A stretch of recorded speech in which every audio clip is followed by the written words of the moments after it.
Lucas capítulo 22. Vamos a leer esta porción de la palabra, versículo 7 en adelante. Lucas 22, 7 al 20. Para los que no traen Biblia, está apareciendo en pantalla. Dice así, vamos a leer primero, leen las hermanas, de ahí los varones, y en el versículo 20 nos vamos a unir todos. Dice así, llegó el día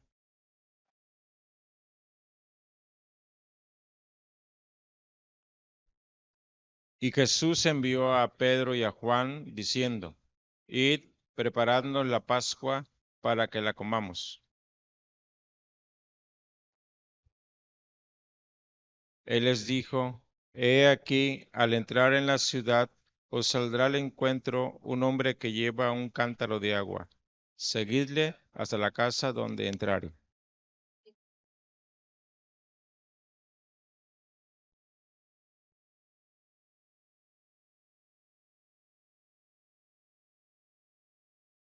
Entonces él os mostrará un gran aposento alto, ya dispuesto, preparad allí.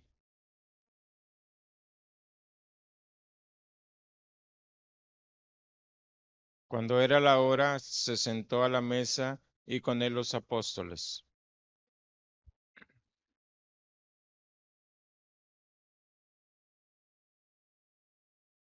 Porque os digo que no la comeré más hasta que se cumpla en el reino de Dios.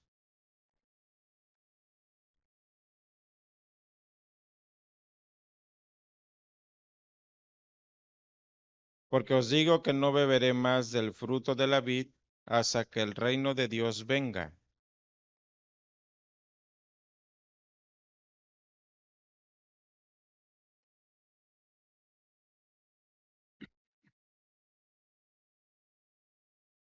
De igual manera, después que hubo cenado, tomó la copa diciendo, esta copa es el nuevo pacto en mi sangre que por vosotros se derrama. Hasta ahí. Una de las cosas que tenemos que entender sobre la cena es que es más que un recordatorio de lo que Cristo hizo por nosotros en la cruz del Calvario, derramando su sangre. La cena del Señor es nuestra Pascua y tiene que ver con un asunto del pasado, con asuntos del presente y con el futuro. Y esto lo tenemos que entender. Así que vamos a ver. El mensaje se titula La Cena del Señor. La Cena del Señor tiene que ver con el pasado, ¿sí? Porque cuando leemos el término Pascua, tenemos que regresar al libro de Génesis, cuando Dios instituye la Pascua, cuando va a liberar al pueblo de Egipto. ¿Se acuerda? ¿Sí se acuerda? Sí se acuerdan. ¿Verdad? Encontramos entonces, dije Génesis, es Éxodo. Éxodo 12, dice ahí, entonces habló Jehová a Moisés y a Aarón en la tierra de Egipto, diciendo, este mes os será principio de los meses, para vosotros será este el primero de los meses del año. Hablar a toda la congregación de Israel diciendo, en el 10 de este mes, o sea, el 10 de abril, tómese cada uno un cordero según las familias de los padres, un cordero por familia. Mas si la familia fuere tan pequeña, no baste para comer el cordero, entonces él y su vecino inmediato a su casa tomarán uno según el número de las personas. Conforme al comer de cada hombre, haréis la cuenta sobre el cordero. Y es ahí, amados hermanos, donde Dios instituye lo que conocemos hoy en día como la Pascua. Dice el versículo 11 de Éxodo 12, y lo comeréis así, ceñido vuestros lomos, vuestro calzado en vuestros pies y vuestro bordón en vuestra mano. Lo comeréis apresuradamente, dice, es la Pascua de Yahweh. Es la Pascua. ¿Pero qué significa Pascua? Pasar por alto, ¿sí? Viene del hebreo Pesach o Pesach, pasar por alto, preservar, mostrar misericordia. Y es a través de la Pascua donde Dios nos muestra que Él está dispuesto a liberar a su pueblo. Es a través de la Pascua donde nos enseña, amados hermanos, que era necesario que un cordero fuese sacrificado, que su sangre fuese derramada y de esta manera se evitaba el juicio. Para los israelitas evitaron el juicio. Para los egipcios fueron condenados en ese juicio.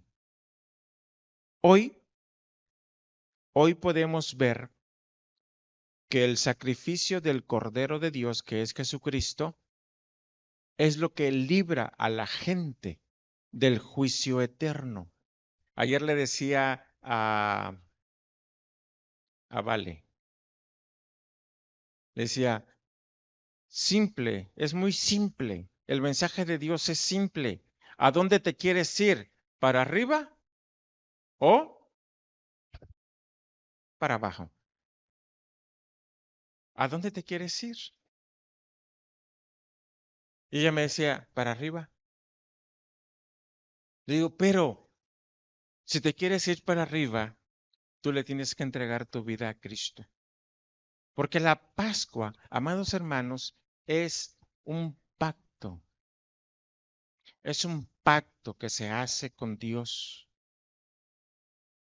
Y quien aporta la sangre para el pacto es el Señor Jesucristo. Los pactos antiguos hechos con animales solamente cubrían el pecado, tapaban el pecado de la gente.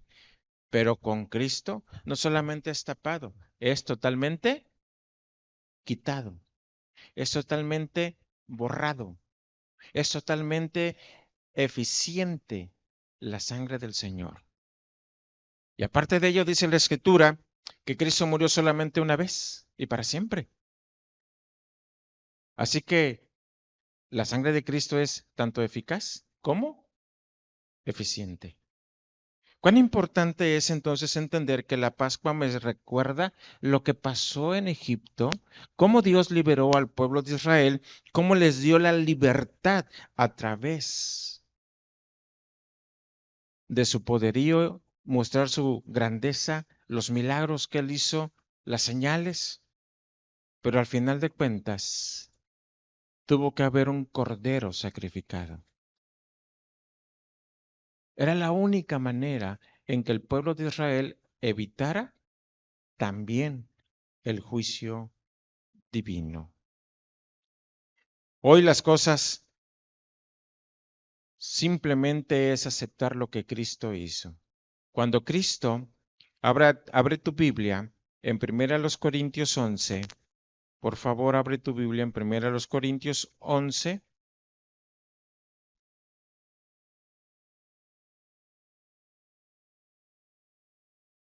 versículo 23 al 26. Ya está en pantalla, si usted lo quiere leer, lea conmigo, dice, pero porque yo recibí del Señor lo que también os he enseñado, que el Señor Jesús, la noche que fue entregado, tomó pan y habiendo dado gracias, lo partió y dijo, tomad, comed, esto es mi cuerpo que por vosotros es partido. Haced esto en memoria de mí. Asimismo tomó también la copa después de haber cenado diciendo, esta copa es el nuevo pacto en mi sangre. Haced esto todas las veces que la bebieres, en memoria de mí. Así pues, todas las veces que comieres este pan y bebieres esta copa, la muerte del Señor anunciáis hasta que Él venga. Regrésate al 25, por favor. Dice, esta copa es el nuevo pacto. Israel recibe la señal del viejo pacto. Y ellos tenían que matar literalmente una oveja, un cordero. Pero ese cordero simbolizaba al Señor Jesucristo. En el Evangelio de Juan, en el capítulo 1, así que abra su Biblia, en el Evangelio de Juan, en el capítulo 1, en el versículo 29. ¿Sí? ¿Ya lo tiene ahí, Iván? Ya lo proyecta. Lea conmigo. Dice, el siguiente día vio Juan a Jesús que venía a él y dijo, he aquí. Juan dice, este es el cordero. Tú te tienes que remontar al cordero que se sacrificaba en la Pascua. Un cordero, un animalito, pero ese animalito estaba anunciando que venía un día el Mesías, el Señor Jesucristo, y que iba a dar su vida y que su sangre iba a ser derramada a favor de la humanidad. Donde con ese acto Él está dispuesto a perdonar la maldad de cada persona. Dice el versículo, he aquí el Cordero de Dios, ¿qué dice después? Que quita el pecado del mundo. ¿Y quién es el mundo? Nosotros. ¿Qué va a quitar? El pecado, la maldad. Pecado significa errar en el blanco. O sea, Dios está dispuesto a perdonar toda equivocación que hemos tenido, toda mala decisión, todo mal acto, todo mal pensamiento, todo mal sentimiento, toda forma de apreciar las cosas y que lo hacemos de una manera errónea, todo mal sentir. Porque la Escritura dice que ni siquiera nosotros hemos entendido nuestro corazón con sus intenciones malas y Dios ya lo sabe. Entonces Dios está dispuesto a perdonar todo eso, pero Él lo plasma en la historia con el pueblo de Israel cuando Él libera a Israel de la esclavitud de Egipto. Ahora déjame decirte que Egipto está representando todo lo malo, toda la maldad. Porque Egipto se regía a través de las creencias de brujería, de hechicería, de ocultismo, de idolatría. Y Dios está representando a toda esa maldad con la nación egipcia. Y Dios está representando a un pueblo liberado, redimido con Israel. Entonces, la Pascua me transporta al pasado. ¿Estamos bien? Amén. Segundo, la Pascua tiene que ver con el presente. Lucas 22, 19 al 20, dos versículos. Estamos en Lucas capítulo 22, versículo 19 y 20. Lea conmigo. Dice aquí, y tomó el pan y dio gracias, y lo partió y les dio, diciendo, esto es mi cuerpo que por vosotros es dado. Haced esto en memoria de mí. De igual manera, después que hubo cenado, tomó la copa diciendo, esta copa es el nuevo pacto en mi sangre, que por vosotros se derrama. Esas palabras escritas por Lucas nos hacen entender que el viejo pacto terminaba y empezaba el nuevo pacto a través del sacrificio de Jesucristo. La Pascua transmite la verdad sobre la ira y la justicia divina, donde solo es aplacada la ira y complacida su justicia con el sacrificio de nuestro Señor Jesucristo. Y tenemos que pensar, todo lo que sucedió cuando Cristo fue crucificado llegó a un punto donde dice la Escritura que todo se oscureció. que el mismo Señor Jesús clamó y dijo, Padre, ¿por qué me has desamparado? Que hubo un terremoto en ese momento y que en la actualidad hay evidencia física de ese terremoto. Porque Dios deposita la maldad en Jesucristo, como lo hacía el pueblo de Israel. Venían con un cordero y el sumo sacerdote ponía su mano derecha en la cabeza de ese cordero y decía, deposito toda la maldad de mi pueblo Israel. Y uno era sacrificado, dice, y el otro era llevado al desierto.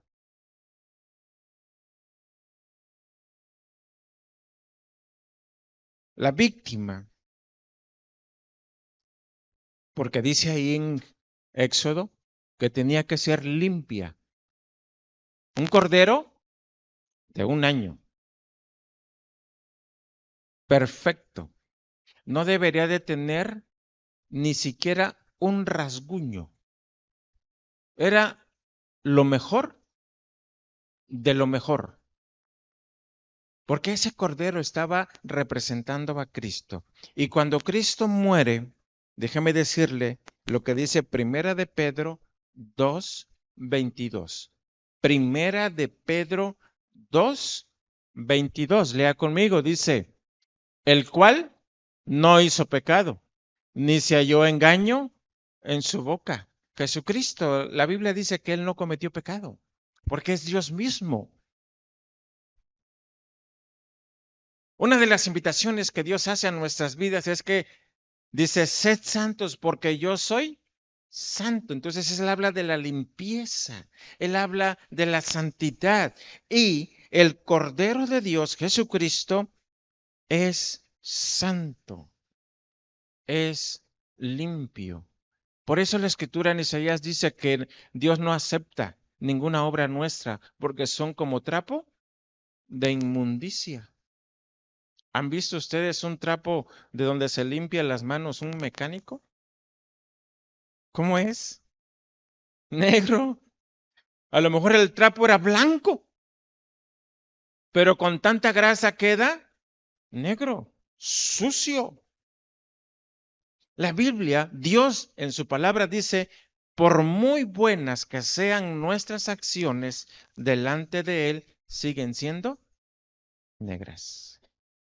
Por eso Él lo único que acepta es la sangre de Cristo para limpiar nuestra maldad, para limpiar nuestro pecado. Es más, en Isaías 53:5, Isaías 53:5, lea conmigo, por favor, dice así, mas el herido fue por nuestras rebeliones, molido por nuestros pecados. El castigo de nuestra paz fue sobre él, y por su llaga fuimos nosotros curados. O sea, el castigo que Jesucristo estaba recibiendo en la cruz del Calvario era el castigo que merecía cada persona, usted y yo.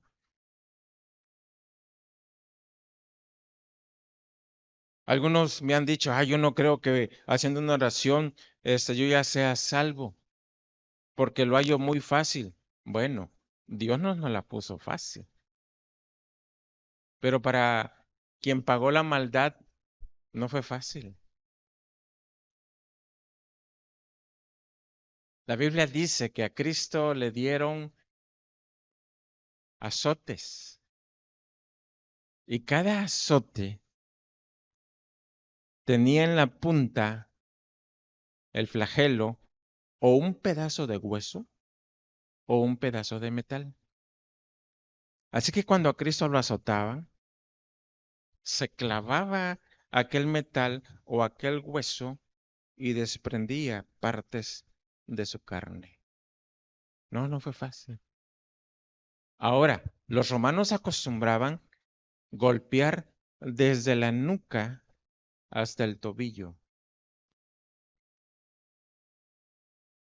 No fue fácil. Por eso cuando él va cargando la cruz, la Biblia dice que cae, pues está deshidratado porque está sangrando, está perdiendo sangre.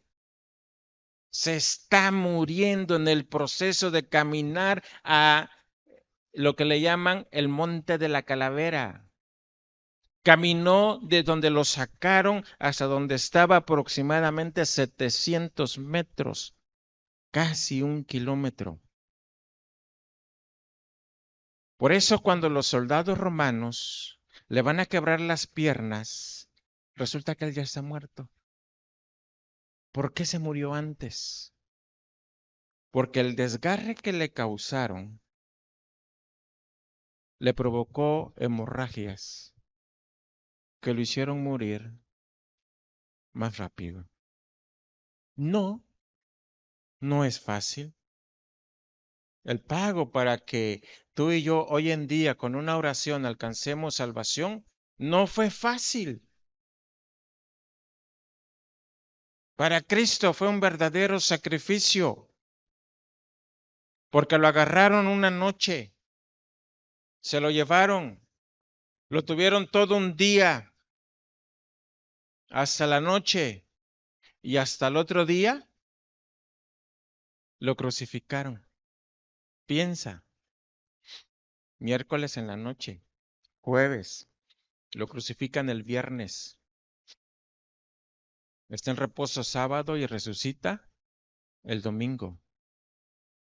La Biblia dice que no tomó agua ni comió. Fácil, y que todavía te den una golpiza que provoquen derramamiento de sangre. No, no fue fácil. Y muchos señalan que en la palma de la mano le clavaron el clavo. No, aquí no. Fue aquí, en esa parte de acá. ¿Sabes que ahí se unen todos los nervios? Destrozando huesos y nervios, y lo más doloroso son los nervios. Muchos piensan que Cristo fue crucificado allá abajo en sus pies, un pie encima del otro. No. Sus pies fueron separados, abrazaban el palo y les metían un clavo en la unión del tobillo. ¿Sabes qué es partir ligamentos, tendones, soltar el líquido que tiene ahí el hueso? No, no fue fácil. El sacrificio de Cristo lo mencionamos fácil, pero el proceso que llevó no fue nada fácil. Por eso Isaías 53 dice, mas el herido, fue por nuestras rebeliones. Después, ¿qué dice? Molido. ¿Sabes qué idea te da? De que tú agarras algo, te lo metes a la boca y lo empiezas a triturar con las muelas. Ese es el concepto de molido, pero molido por nuestros pecados. La Biblia dice que no quedó en él belleza alguna. Cuando tú lees Isaías 53, dice que fue desfigurado y no se halló en él hermosura. Sería bueno que un día viéramos la pasión de Cristo como iglesia, para que tengas una idea. Eso se ve cruento, pero eso no le llega a la realidad. La realidad fue peor.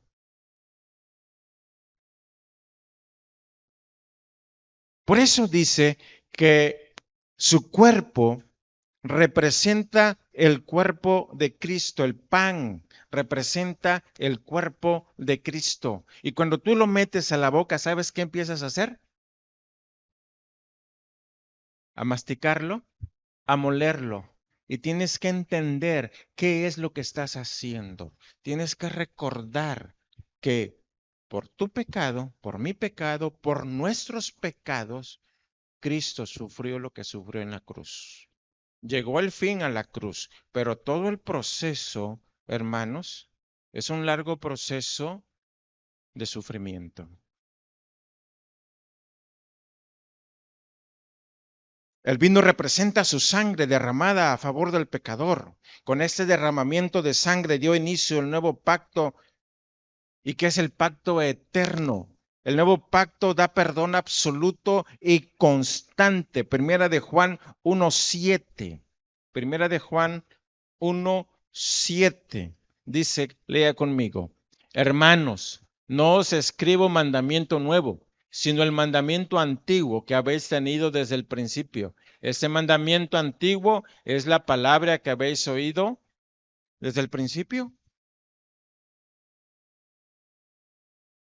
¿No le dijo el Señor a Abraham, en ti serán benditas todas las naciones de la tierra? Así que al tomar la cena, testificamos, amado hermano, de la redención de Cristo y recordamos que estamos en un pacto y anunciamos su segunda venida.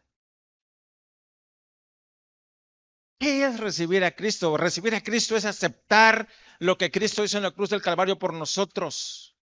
¿Qué es recibir a Cristo? Es hacer un pacto con Dios. Es un pacto de sangre que no se puede disolver, pero la sangre la pone Cristo, no la pones tú, ni yo.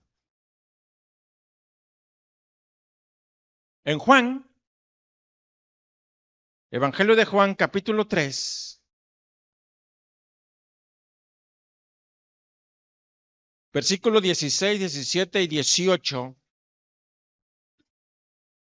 dice de la siguiente manera: porque de tal manera amó Dios al mundo que ha dado a su Hijo unigénito, para que todo aquel que en él cree no se pierda, mas tenga vida eterna. Porque no envió Dios a su Hijo al mundo para condenar al mundo, sino para que el mundo sea salvo por él. Pero fíjate que dice el 18. El que en él cree, ¿qué dice? No es condenado. Pero el que no cree ya ha sido condenado, porque no ha creído en el nombre del unigénito Hijo de Dios. La gente se está condenando porque no acepta creer en Cristo, no acepta hacer su pacto con Cristo. Por eso la gente se está condenando hoy en día. No se condena porque qué bárbaro, qué pecadora es, o qué pecador es. No. Cristo mismo habla de un nuevo pacto. Él ya sabe que somos pecadores. Y en una de sus conferencias que dio, él dijo, son malos. Nos señaló como malos. Y la Biblia nos señala como malos, por cuanto todos pecaron, están expulsados de la presencia de Dios. Y Dios nos dijo, son malos. Es más, en Romanos dice, no hay quien haga el bien, no hay ni siquiera uno.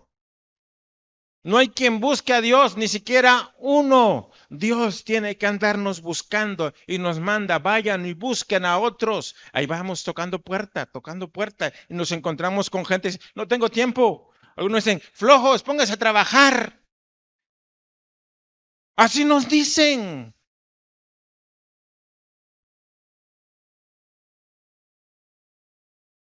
Y la gente está ciega.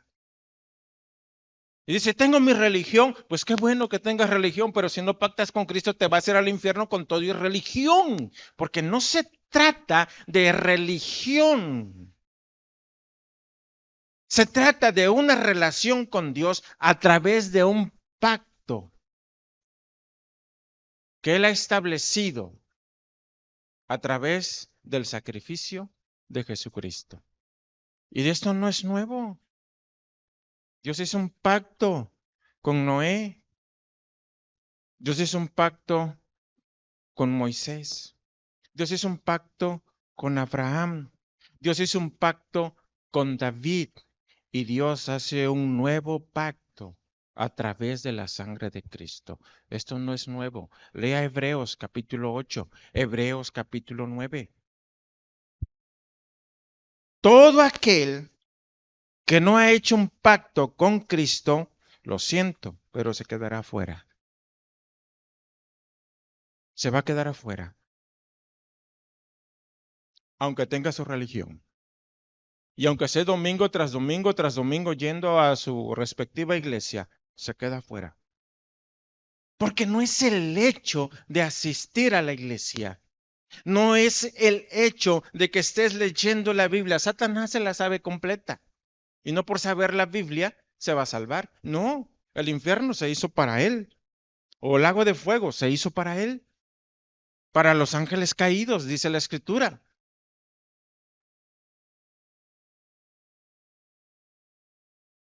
¿Qué me libera o qué me libra de la condenación de ir a ese lugar de tormento?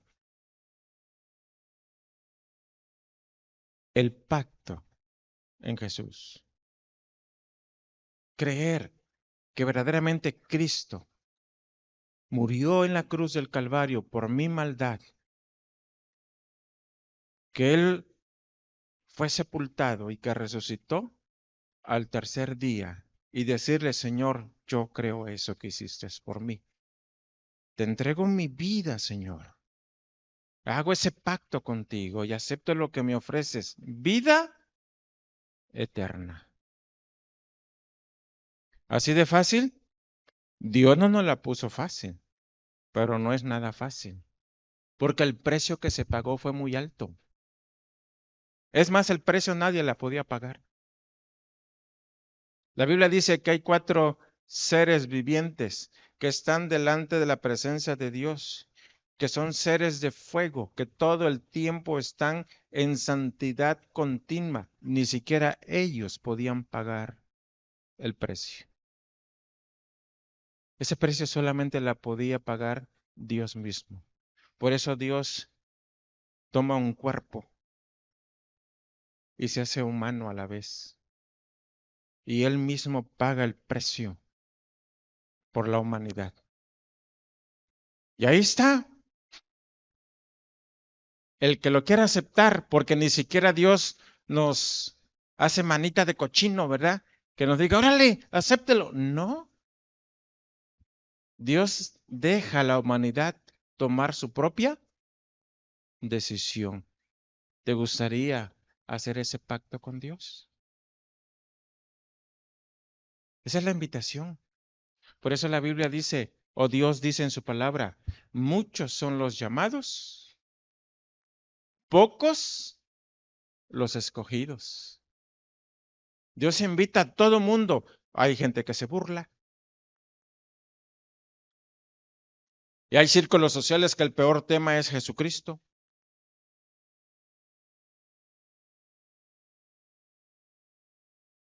Tú decides el futuro.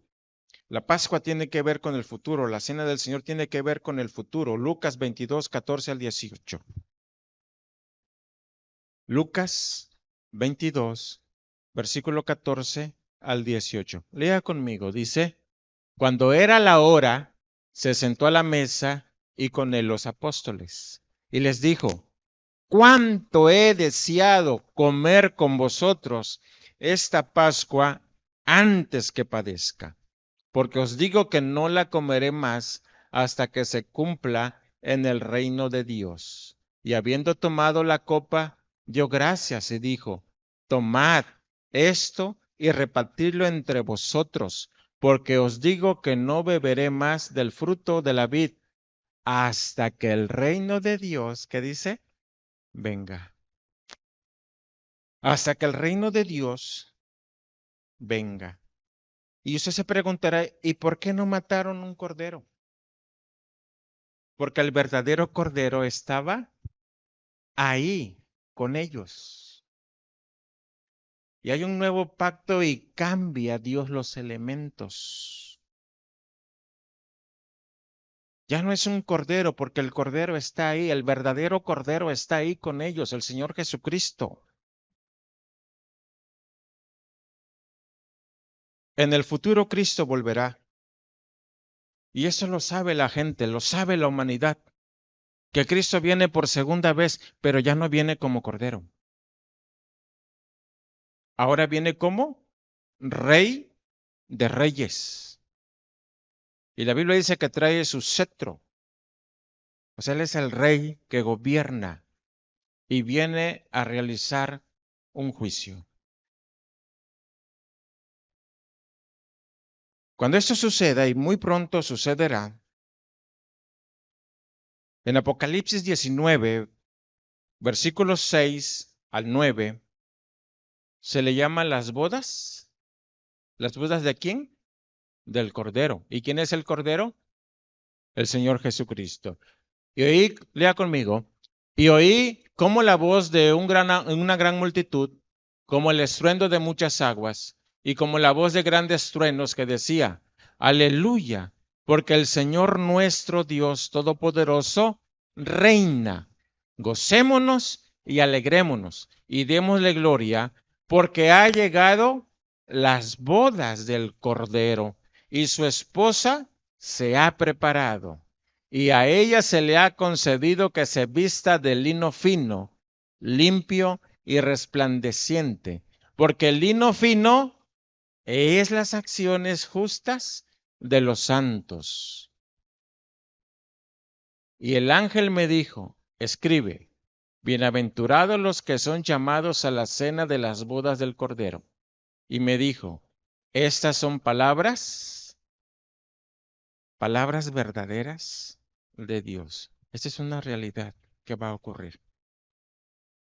Y la cena del Señor nos advierte de esto. Por eso la cena del Señor tiene que ver con pasado, tiene que ver con presente y tiene que ver con futuro. La cena del Señor nos anuncia de la segunda venida del Señor. Así que déjeme decirle una advertencia. Primera a los Corintios 11, 28. Una advertencia. ¿Sí? Una advertencia. Primera a los Corintios 11, 28. Lea conmigo.